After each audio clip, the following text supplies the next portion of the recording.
How now, brown cow. How now, brown cow. All right. Unique New York. Unique New York. How now, brown cow.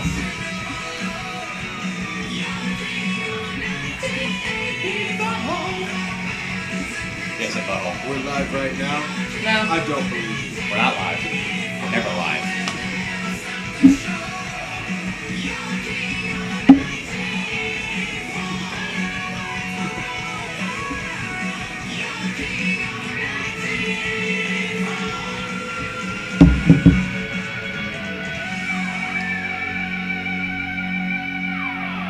Right? Yep.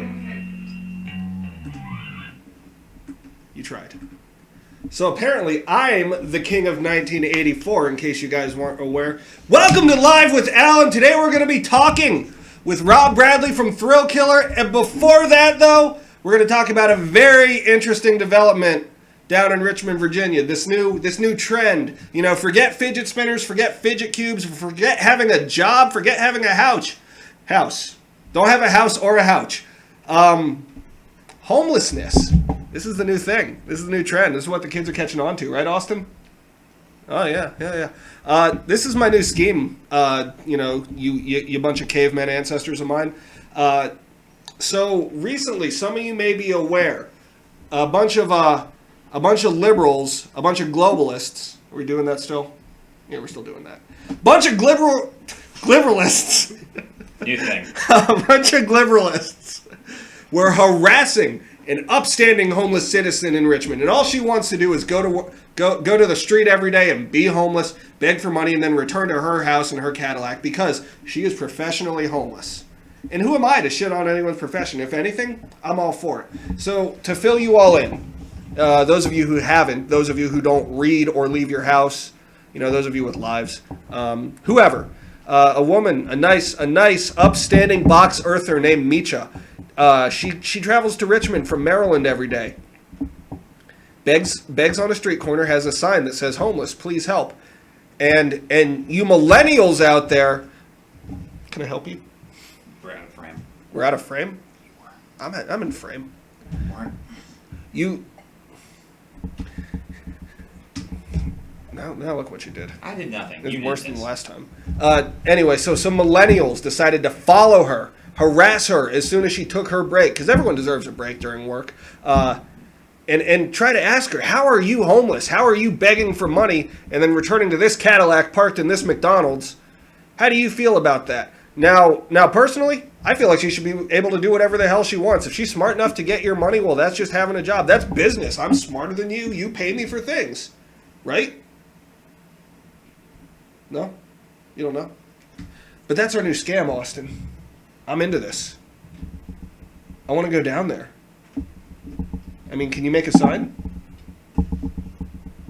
Yeah, all right.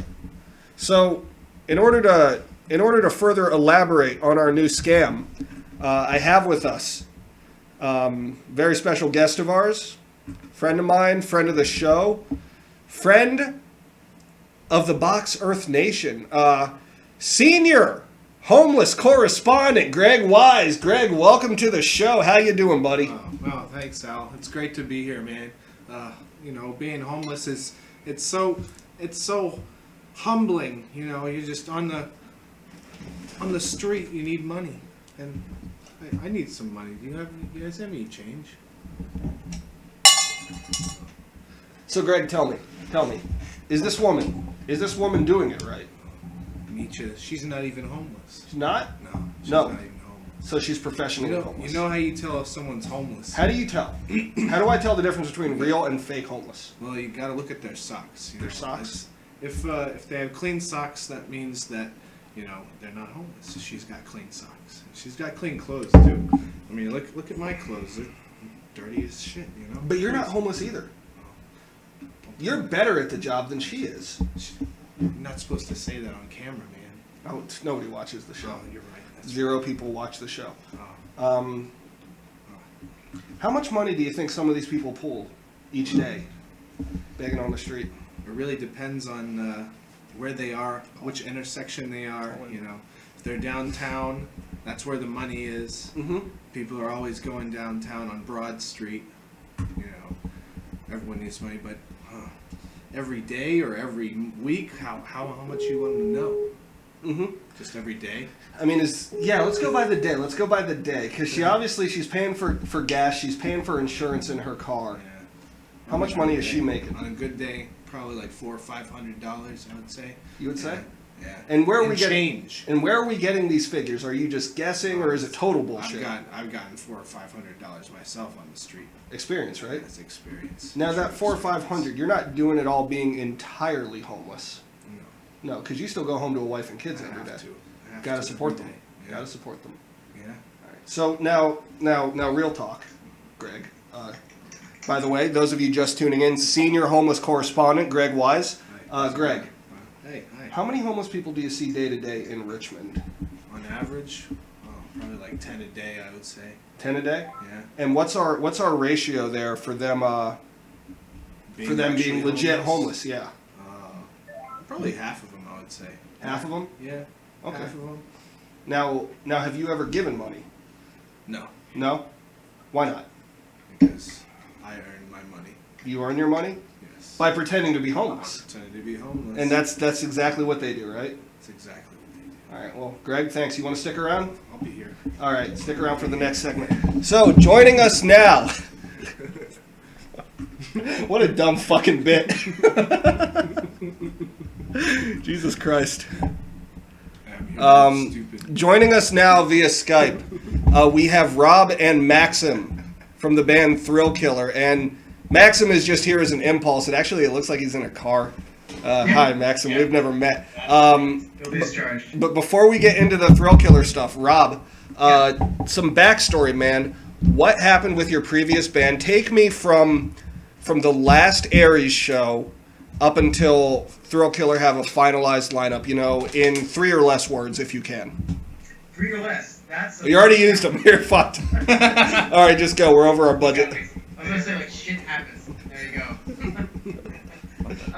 Okay. I'm going to try to summarize a little bit. So, without getting too gossipy, I'd say in terms of how we went out, it was about as good of a show as it could be. I thought about it recently that our last show. Bro, I can see your pussy, by the way. Yeah, my cat. Buddy here. All right, anyway. But yeah, so we played our last show with Sebastian Bach at Ramstead Live. Really? That's one of our better shows. But in terms of how things went down, when it comes to band stuff, typically, and Aries included, it's very rare that I talk about internal problems, or at least I do my best not to, even if at times the problems I'm facing are things that I'm like dying to put out there. Sometimes, some things you feel like, sunlight might be the best disinfectant. But, with the way things went in Aries, Maxim was actually along for the ride for the last few months. He was second guitar for about the last 6 or 7 months in the band's history. Right. So I think part of why we ended up working together was partially because of how things went during that final few months in terms of there was some internal conflict going on. And Maxim was like the new guy. Okay. Like, he kind of walked into a lot of some of the craziness that was going on with Aries. Oh, yeah. And he obviously chose your side. He's on your side.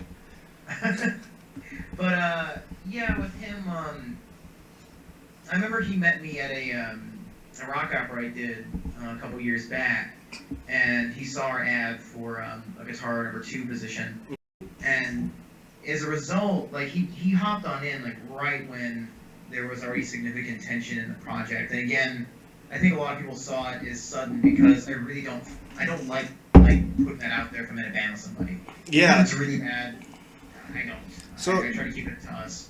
So, yeah, I remember, like, you were just kind of vague about it, and one day Aries was done, but, so don't name names, man. Let's use, person B, person A, whatever. Thor and Loki. Yeah, Thor and Loki, or you can call, just whatever, use some fake names. Tell me what was the final straw, man? There was, okay, I can go for that without. Yeah, there was 2 final straws for me. And one of the final straws, it's funny, the majority of the ex-bandmates would actually agree with me on this one. Mm-hmm. So the first of the two final straws was when we had a show where we just got, it was a box show actually. And, It was a what? The box show. Box show. The one I thought you said it was a box show, and I was on board. I didn't know. It's a little bit like that on mine. We had a particular member, like we had someone film us, and complete stranger liked our music, made a big post about how Aries rocked and all that stuff, and it was really cool. Like it was really cool that they posted it was a cell phone video of us, but any support's great support. Yeah. And of course, no names are being named here. I'm going to have a good point about that. Unless I don't want any drama. You don't want, you don't want to stir the shit. Exactly. But I can say that one of my last straws was we had I told everyone I found the footage that some guy posted of us, and I thanked him and everything. And the next thing I see is one of the members starts yelling at the guy because he filmed him wrong. That he was not, the camera was not focused on him, and it was focused on somebody else. And we actually, I couldn't believe I was having that fight, telling him that you never yell at people that are there to support your band. He didn't have to film us. It was only like 12 seconds too. It was such a silly issue. Max, it was in a group chat when I had Max was, he was front row and center that argument. Maxim, tell me from the outside, you've just joined a band that has quite a bit of notoriety, and all of a sudden, it sounds like the two guys running the ship are button heads. How did you feel, man? Yeah. Oh, well, it was a very interesting, development of emotions there, because it was such a big deal for me getting into it, and I was so utterly hyped about it. It was exactly the kind of music that I always wanted to be playing.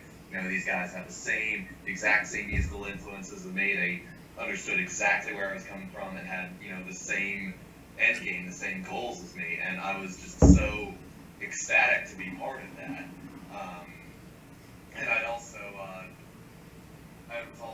also a big part of me that was paranoid that I was gonna make some wrong move and, screw it all up. And they'd be like, actually, no, we don't want you after all, so bye, or something like that. So that just added to how amazed I was when I actually got it. And I was like, okay, dream come true here, right?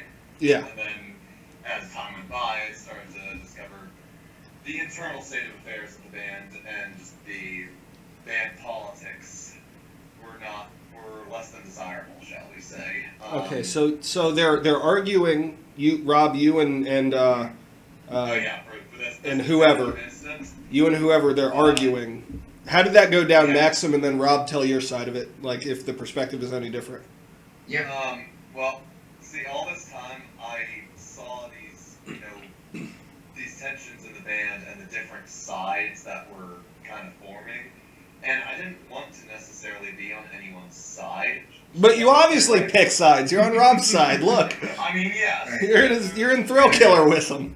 There's the obvious there, but while we were all in this together, I wanted to try to be, impartial, essentially. I wanted to hear one guy's side of this, hear the other guy's side of this, and I'd be like, okay, well, I disagree with this on this side, I disagree with this on this side, but, you each have some good points. I'm not going to say, okay, this guy's totally right, fuck this guy, or anything like that. I was trying to, be the mediator of sorts sometimes, and so, I see this argument breaking out, and this, I'll admit, was one case where I was, definitely on Rob's side, because I agreed that was completely ridiculous. What I was trying to do while all that was going on, I'd see, all this fighting and arguing break out, and I'm doing my, I don't want to, jump in the middle of it and, start yelling at someone or start getting yelled at myself, even though there is a clear right or wrong here. So what I was basically doing there was doing my best to, translate, some of the messages that I agreed with into gentler terms, shall we You were say. mediating. Yeah. Okay. In the middle. I have to admit, I felt a lot like, for anyone out there who's seen we're doing this. Metallica's Some Kind of Monster DVD, I felt a lot like Kirk Hammett did us all were butting heads. I'll let you know, Kirk Hammett is a 4-letter word in this studio. Oh, okay. Good to know. Noted. So Rob, Yeah. what made you just be like, all right, you know what, fuck this, I'm done? Because you guys I can had tell you easily. you guys had a following, easily like I don't know, thousands of people following you online. Appreciate it. A couple albums. Why were you just like, fuck it? Well, a combination of things. I was the one guy that was there from day one. The band had been around actually for roughly 8 years. The longest running guy, aside from me, was maybe at 4 years. So for all those years, I was doing a good amount of the backbreaking work and promoting our band and everything from commissioning, designs of CD jackets to running the pages. It was a lot, and I felt pretty much alone for a lot of that time running every aspect of the band. And it got old. So you were basically, and not to compare you, but you were pulling an Axl Rose there because someone has to do it, Right. and it didn't seem like anyone else wanted to step up. Yeah, I don't really like being the guy that runs everything. I do it because no one else will, and so I don't have a leader complex. It's more I know what'll get done.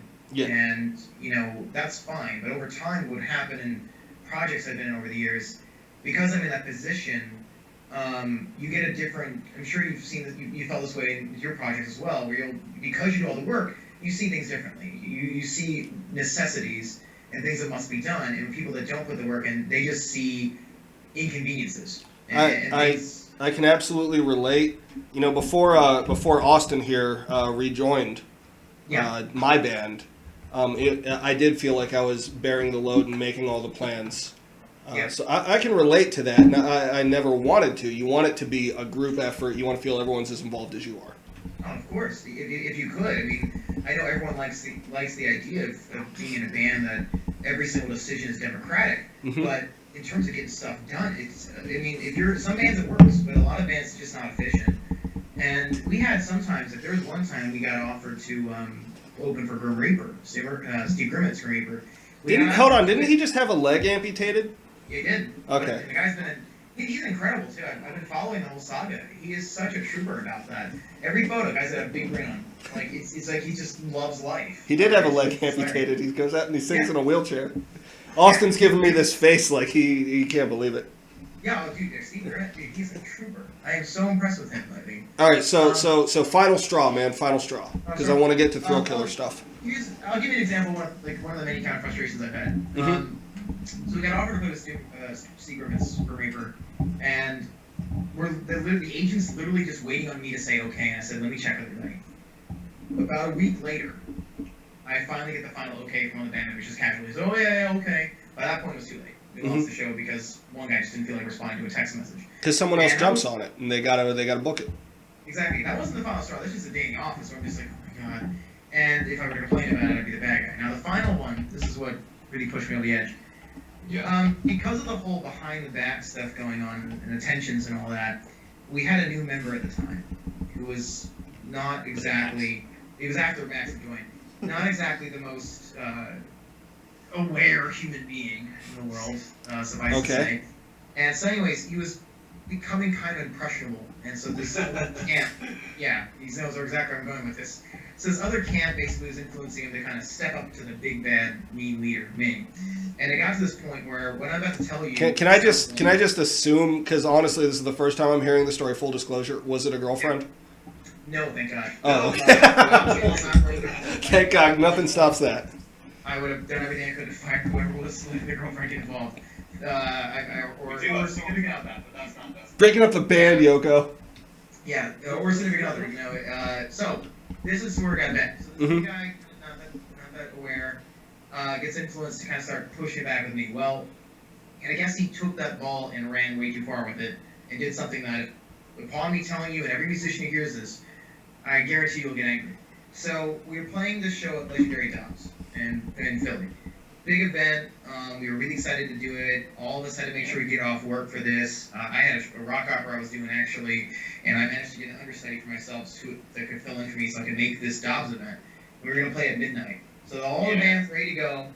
Tuesday of the week of this show, the Saturday show, this member just goes, hey man, the show's kind of dumb. I don't want to play that late at night. By the way, this member, he is unemployed, getting unemployment checks, nothing to do. You know, I don't know if you saw the first segment, but my buddy Greg here, he's running that same scam. Oh, that's great. Yeah, Greg, lean into Skype, say hi. Hey, what's He's a going country on? musician. Senior Oh, homeless oh, correspondent right here. Oh, thanks. It really being for musicians, being unemployed can be great. You know, like, Yeah. you have plenty of time to do music. And so this guy has no other obligations. All the rest of us took off work, all this stuff. Tuesday the show, he basically states he will not play this event because he doesn't feel like it. And I have to cancel this show with Legendary Dobbs now. Embarrassed to tears because it was this giant event we were gonna do. It was this one of those battle bands competitions. I usually hate them, but they kind of did like a wink wink nudge nudge, you're gonna do really well kind of thing. Mm-hmm. Yeah. And so and they've been really good to us in the past. So They we were. wanted to, you know, say thanks to them. And we had to cancel. And at that point, it was the last straw because now here I am canceling shows for no other reason than some guy doesn't feel like playing, and everyone acts like I'm just crazy for being furious. Was about this what did this guy play? Like, honestly. Well, it was a string instrument. Okay. Put it there, but it's. I won't go any further than that. It was. All a right, string fair instrument. enough. It wasn't a drummer. No. 'Cause the drummer's kind of I essential. Can definitely say Andy was pretty much chill. Like, he Actually, if anything, he was the one who had to shoulder the biggest burden with that gig. Yes. Because as I recall, he was going to have to be up for work at something like 5 a.m. the next day. We're playing midnight to 1, and then we got to drive all the way down, From Philly. to Philly. Didn't Right. hear a peep out of him complaining. and we had Gotcha. friends. It's like, oh man, that's going to suck, but, whatever, I'll do it. Yeah. We had friends that were some of our friends actually got a hotel room to see that event too, and I had to break the news to them. Fine. Like it was something that no musician should have to put up with. It was unprofessional. Yeah, if you want to cancel a show, it better be for a good reason, Yeah. and that was enough. Gotcha. The other sad thing is that, didn't that end up being one of the last shows that they ever had there at the Legendary House? Roughly, we never got a chance to Yes. see her again. Yeah, we never did, because they closed down later that summer, I believe. Yeah, it was a nightmare. And, Man, yeah, R.I.P. Dobbs. I know. There Good really place. was a thing. My second show with Aries was actually our first time playing there, and it was one of those great, one of those ideal out-of-state gigs where, you come to the show and, nobody knows you there, and, you start playing, everybody's kind of eyeing you like, wait, who are these guys? And then by the end of the night, Yep. we had just won everybody over so well. Speaking of unprofessional, Rob, do you gotta pet your pussy on camera? Come on. This is a Christian show, goddammit. Yeah. Not safe for work. All right. Cam girl now. All right, so that show gets canceled, and you just say, fuck it? Yeah, I basically said this to my, I said, we're gonna have two options. Number one, we put up with each other, we finish our upcoming album, because we had a Kickstarter going, it was doing pretty well. And I said, that's number one option. We finish this album out, we have a farewell show, we end everything. Mhm. And then option number two, we call it quits, and we're done with this. And they picked option two, and that's how things ended. I just wanted out, I wanted to make a new project, I wanted to move forward. This is why you don't hear me talking much about, Aries. I'm really appreciative for everyone who supported us for all those years. We have a lot of friends from Aries that still follow Thrillkiller. It was a giant chunk of my life. Yeah. That's what I knew you from. I saw you guys at Jack's. I forget the headlining band, but I know Cab Ride Home was on there. Yeah. Or no, it was Empire at the time, wasn't it? Empire. Yeah. Okay. Yep. Yeah. It was a lot. I put a lot into that. And back then, I think one of the biggest issues I had was, collaborating with good musicians is really great sometimes, but the problem was when you collaborate with someone who might be a good musician, that might be difficult to work with, which, we've had that over the years. When they leave, you now have a potential rights issue. Mm-hmm. And, it's hard to trust situations like that. So, after that, I started kind of experimenting a bit with, what would happen if I started coming up with ideas, just from scratch, not just the lyrics. And thankfully, Maxim's got a really good ear. And so I would present a lot of these ideas, I would just acapella, certain lines of guitar and bass and stuff, and then put the songs together that way. And then I present it, to Maxim, and he would kind of translate it, and then the songs would come up that way. And he was already on your side, so it's a logical. I guess so. I don't know. I gotta commit. If I were to commit Maxim on one thing, he definitely makes a big effort to be as neutral as possible until he's exhausted every resource So you're he like has. Sweden. Yes. Neutral bastard. What Yeah. makes a man turn neutral? What drives a man to be neutral? I was Too like, much drama, that's what. All right, so you have Maxim. How does Thrillkiller happen? Actually, hold on, if you don't mind, there's just another chunk of history that I gotta throw in there. Oh, sure, throw chunks, man. Actually, it's kind of interesting how the idea to form Thrillkiller came about, or just the idea to start a new project in general. Because, as I remember with Rob, when Aries broke up, you were kind of entertaining some ideas of just leaving the state entirely and making, musical pursuits elsewhere. yeah. And it was a funny thing that kind of turned that all around and resulted in the decision to stay here in Baltimore and start a new band over again. Which was that Don't touch that. when we what's that? Oh no, he was touching my guitar. Fucking here. Um, He was touching this. This is my baby. How fucking dare you? oh yeah. That's what I was touching. Lovely. It was that when we made the announcement saying that Aries had broken up, there was this whole outpour of people saying how sad that made them, how much they loved the music that we made, and how they'd be ready to continue supporting any other projects that we made music in as soon as we did.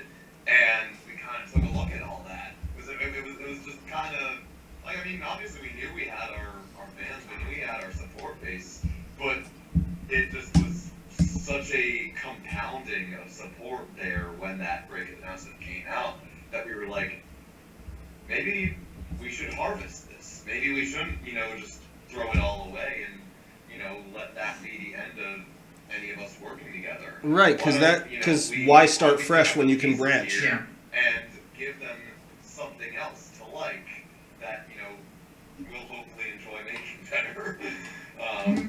Not as many band arguments, not as many people hating each other. People being more civil to one another and actually enjoying the band that they're in instead.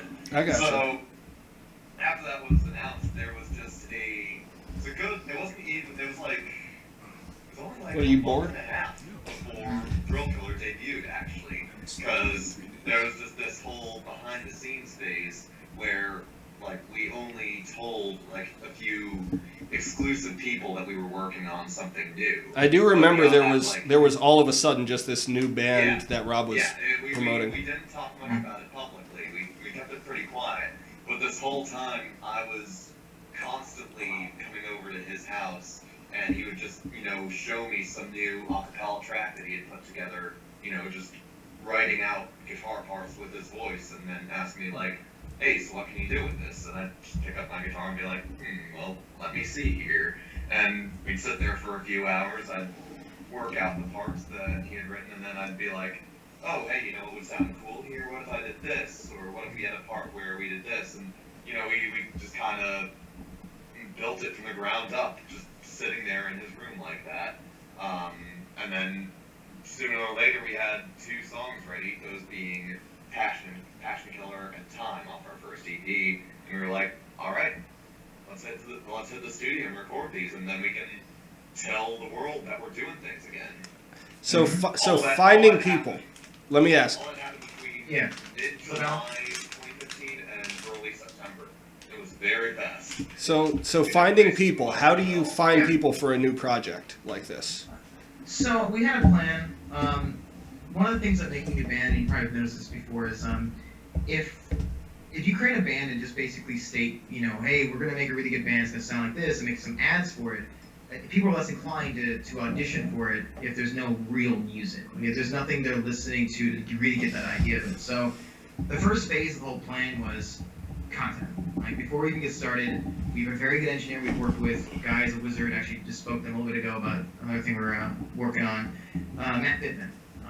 Guy's got an insanely good resume. Everyone from Slipknot to Rihanna, he's engineered them. He's amazing. And Can I just say both of those names don't strike me as good resume? Well, I mean, also, okay, the lifestyle for Prince, Mars Volta. Yeah. You had me more with Prince. Yeah, he's cool. He's Alright. got, he knows, like, he also, Shut up, Greg. The offhanded stuff he brings up. Like, one time we were working with him, and he was like, yeah, I got a gig coming up soon. I want to try to get out of it. It's like, one of you guys. And I was like, oh yeah, what's the gig? I gotta do sound for the Pope. And I was like, wait, what? You know, like, let's just stay in the office for this dude. It's amazing. So, like, anyways, I'm talking to him. I sent him the demo we made with Matt Farkas of Master Sword. That's actually how we had this little Oh yeah. thing going Yeah, on. that's actually another important piece of history right there. Yeah. Before we came to Matt Bittman and did the final studio versions, Matt Farkas of Master Sword was generous enough to let us come over to his home studio and track them. Just track these rough demos where I did my guitar parts, Rob did his vocals. We did a little bit of bass, but didn't even really bother with that much, to be honest. And then we just had like a standard automated drum beat behind it. And we were like, all right, this is close enough to get the idea across for what we're trying to accomplish here. He was very patient with us, and we really appreciated him lending that time to us. So Bittman would we get the file, we work out the stuff with him. He was incredibly helpful through all this because he recorded the second Aries album, Rise, which in my opinion, actually the whole band's opinion, was really kind of more signifying what we were all about. Like Time to Kill was a lot of growing pains as our first album. Rise was really where we... Hold on, wait. Time to Kill, Thrill Kill, Passion Kill. Time to Kill. I mean, are you foreshadowing something? Are you just going to snap one day? Yeah. So Rise, it was really like our big album, which was done by Matt Bittman. And he was there during the whole process of, watching the infighting and all that. He also got to see some of the people I had to work with and what I had to put up with, which is why when the band ended, he was kind of like, I don't want to work with you. Work with you is fine. He actually had a few stories of his own about those people that we didn't even know about. Yeah. Well, I'm going to have him on the show then because I want drama. I need gossip, man. So he listened to the stuff we sent him. I sent him a demo for Passion Killer, and he listened to it. It was like, this is 1,000 times better than the stuff you made in Aries. Continue with this. Like, I want to work on this with you. And he basically, when we got there, he would help put the drums together. He made the bass lines for the first EP, the first 4 songs. And then once we got the EP out, the next stage was, okay, now we got the photos, we got the album art, we got the name, all this is ready to go. Now we put ads out. Now we put out the audition because we have the content. It sounds good. It's got good engineering. And then as a result, we put an ad out for bass. And we managed to get a response from a guy named Sebastian, who, I'm sure you know how tough it is finding a decent bass player that's, not a failed guitar player. You made Austin. You cracked Austin up real quick, because that's a story of our life. Our current bass player is a guitar player, but he's playing bass for us. Whatever. Sometimes they're good both. Yeah. But I know we never had much luck in that department. We only had like 1 or 2 that were like bassists. But this guy Sebastian, we asked him, could you send us a recording of you doing something? Yeah, and I was like, I assumed he would send us like anything, just doodling something. Instead, he records all of our song time, mouths the lyrics out on video. He's just rocking out to it. He was so energetic. He liked our music a lot, which in auditioning, that's like one of the best aspects of a person joining. If they're a fan of the music, they like it, then they're going to be dedicated. So is he still with you? Oh yes. Okay. Yeah, Sebastian's our perfect bass player. We've never turned back since. Absolutely not. After working with him, I started probably really fancy bass lines. Yeah. This guy's really now. I don't know what we would do. Now, what is Sebastian's last name? Because you guys mentioned Sebastian Bach. Oh yeah, isn't it great? It's not him, is it? No, it's Okay. Sebastian Ochoa. He's from Honduras, actually. I'm a geek Ochoa. Is he the guy with the big ass hair in your photos? Yes. Okay. He's awesome. Like every time I send him a bass line of some kind, dude figures it out in a heartbeat. He looks like his silhouette looks like Black Helmet from Spaceballs. That's pretty cool. Yeah. That's the last movie. I got 3 or 4 versions. Dark Helmet. Yeah, Dark Helmet. Thank you, Greg. This is why I have you here. As soon as we started working with him, he was just able to plug into the project immediately. Okay. Like he was the next piece of the puzzle that we needed. Yeah, that guy.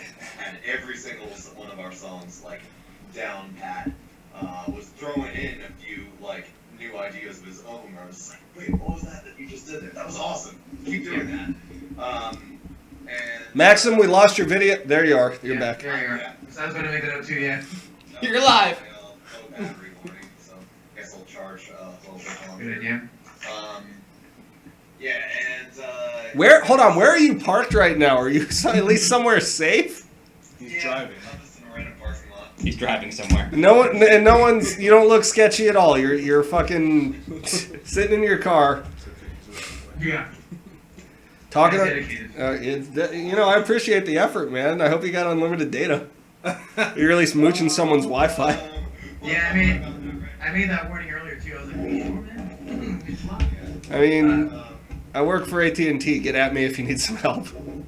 Plug. Okay, so yeah, that's right. That's what you call a plug, and that's how you get business. That's how you get your name out there. Yeah. Shameless plug. Right there, man. Shameless plug.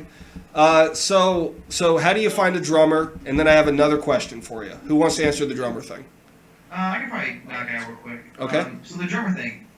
One of the things we had planned out was, because Aries had just ended, I wanted to really make a point that Aries really had continued in this band, and so as a result, getting live shows was very important to us. And as a result, the drummer auditioning process, as all you guys know, drummers are not easy to find. So we spent a while with some fill-ins, people that just temporarily work with us as we found that right guy. And about a month or two ago, we finally, after all these fill-ins and stuff, we got that dude. And Yeah, that was in March. yeah, he's got a background in funk, jazz, metal, great attitude, likes the music. He came to us with this really well put out cover letter and stuff. I mean, Hold on. He gave you a cover letter? something like it. It was worded very like that. It was like, man, I like this dude. Very professional. Cover And, letters are for jobs, and musicians don't make money. right. Okay.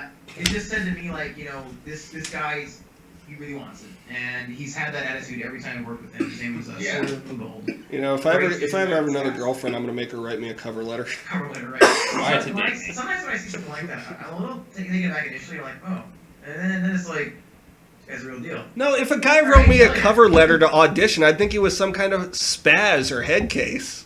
Yeah, I don't know. For us, it's like, we've had that a few times with some musicians. The ones that bother me the most, I have a bunch of stories of weirdos that auditioned for Thrillkiller over the last few months. I was going through a lot of dumb people. There's one dude, you can kind of tell in someone's typing mannerisms how old they actually are, and lying to you. And stuff. Capital letters, everything. And then they would putting spaces before punctuation marks, not after, for some reason. They love doing that, and multiple exclamation points and stuff after a space. And they have people hit me up, oh yeah, I'm this old stuff, and or they won't tell me how old they are, and I go to the profile, and it's okay, why are you lying? We're gonna find out when you audition.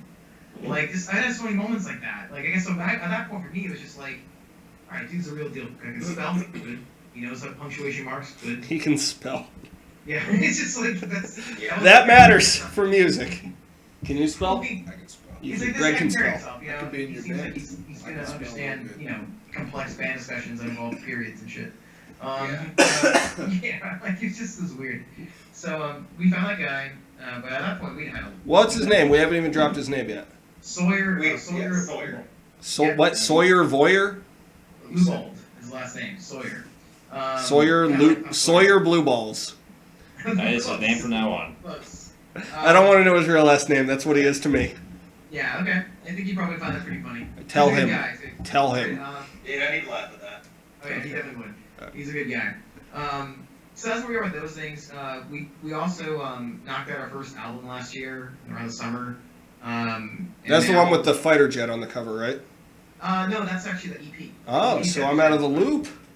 Yeah, we got the EP really quick within about 2 or 3 months from creating the band. Greg, I'm blaming you. Yeah, You're my senior Thrillkiller correspondent sometimes, and you're not fucking telling me. the EP was basically it was really just the two of us. And That's what you guys did with the Master Sword guy. That's Matt Pittman. Master Sword helped the demos in that process. So the demos weren't the EP. They're not on the EP. Okay. The EP's the finished songs. Okay. And fun fact of the thing with Master Sword, those guys, it was kind of like a brother-sister band for a while there. Like, after they helped us out, I had an arrangement with them, like, where if they needed help with a song or, like, someone to fill in, I was happy to do it. And so there's a couple, like, performances, like, floating around where, like... I saw you at MagFest with them.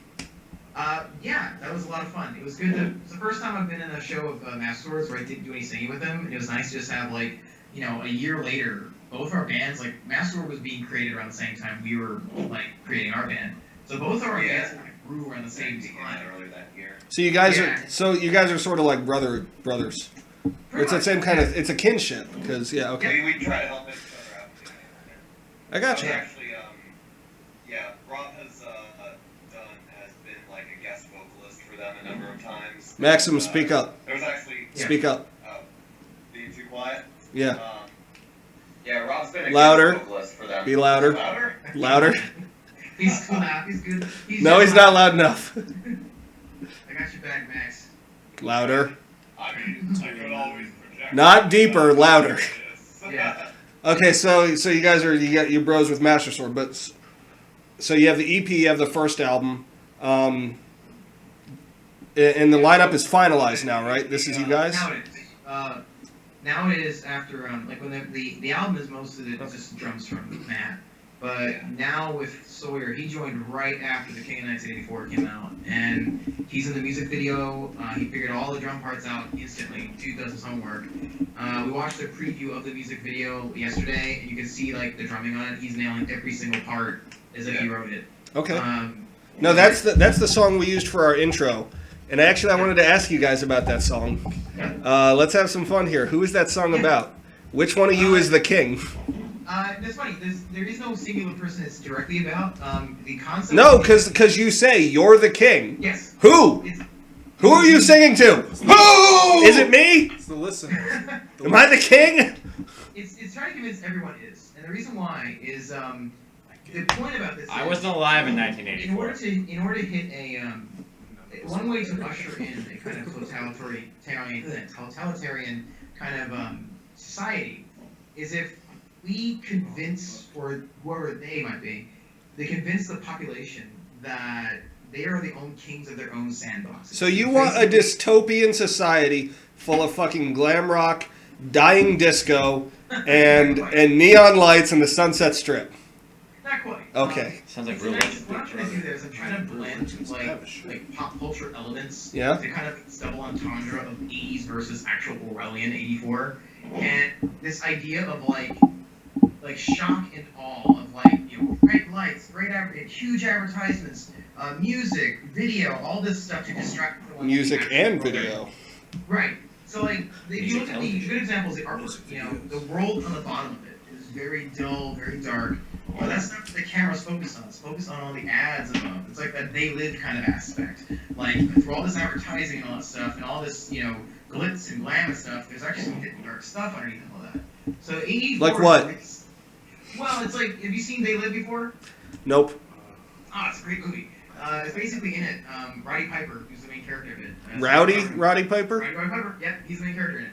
And it's a great classic. And it's made by John Carpenter. Now, well, you had me with Piper, and now you lost me with Carpenter. it's got a great kind of gag in it. Okay. In it, in the story of They Live, aliens are kind of taken over the planet, but they pretend to be humans.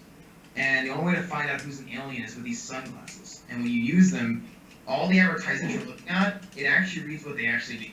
So like, if you take these sunglasses on and it shows like a Coca-Cola ad, it actually turns white. It just says consume. And then like, if you take a look at like Maxim magazine, it'll be like, you know, Like Maxim. reproduced. Right. Like, it'll say like Exactly like that. It's a whole magazine of him. Yeah. And then there's like a part where like he's looking at money. He puts the sunglasses on. It just says, "This is your god." And it's not kind of like a double entendre, kind of He's the king. like, you know, bright, amazing. So Maxim is the king of 1984 then. I guess that's one answer that works. one interesting way to look at it. So the idea. That's what you call journalism. I get the answers. Right. Yeah. Yeah. Yeah. So yeah, it's basically you can assault the average man with entertainment and assault them with their an overwhelming desire of narcissism to look at themselves, build themselves up, and think they're kings of a domain that's actually not as big as they think it is. Kind of like the whole sandbox stuff I talked about in the lyrics. So are you talking about like the people that wear like product ads on their shirts and, you know? Sort of. It's just like, you know, now, especially nowadays, social media really shits. Man, I was thinking that was a Days of Thunder kind of. Oh, hell no. Mellow yellow for life, man. I wore this just for this interview. Yeah, that's some good stuff.